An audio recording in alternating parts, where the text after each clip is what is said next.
আসসালামু আলাইকুম। আশা করি সবাই ভালো আছেন। আপনারা জানেন আমি বাংলাদেশে আছি এবং এখন আছি আমি গ্রামের বাড়িতে। পিছনে আপনারা ভিউ দেখে অবশ্যই বুঝতে পারছেন আমি কোথায় আছি।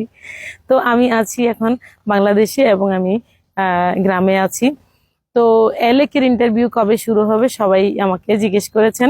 তো আপনাদের জন্য সুখবর হলো, যাদের এলেকে ইন্টারভিউ দেওয়ার কথা ছিল, আমরা হেল্পারে কিন্তু কোনো ইন্টারভিউ আর নিব না। হেল্পারে লোক গেলে এরা কষ্ট হয়, এরা হচ্ছে এদের বেতন পায় কম, এই জন্য আমরা হেল্পারকে ট্রেনিং দিয়ে উস্তাদ হিসাবে দুবাই পাঠাবো ইনশাল্লাহ। তো যারা এলেকে যেতে চাচ্ছেন তারা 10 তারিখের পরে ইনশাল্লাহ ডেলিগেট কবে আসবে জানা যাবে। আর এছাড়া যে বিষয়টা আমরা বলতে চেয়েছিলাম যে ট্রেনিং করে বিদেশ যাওয়া, সেটা হলো 10 দিনের ট্রেনিং করবেন আপনারা আমাদের কাছে ফ্রিতে।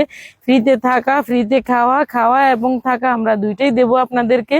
আপনারা ঢাকায় আসবেন, আপনাদের 10 দিন থাকার মতো কাপড় চোপড় নিয়ে চলে আসবেন এবং এরপর আমরা আপনাদেরকে ট্রেনিং দিয়ে তারপর আপনাদেরকে বিদেশ পাঠাবো। তো যারা এই ভিডিওটা দেখবেন বেশি বেশি শেয়ার করবেন, কারণ হচ্ছে আমরা হেল্পার কিন্তু পাঠাচ্ছি না। আমি আবারও বলছি, হেল্পার যারা আছে তাদেরকে আমরা ওস্তাদ করে তারপর বিদেশ পাঠাচ্ছি। ধন্যবাদ।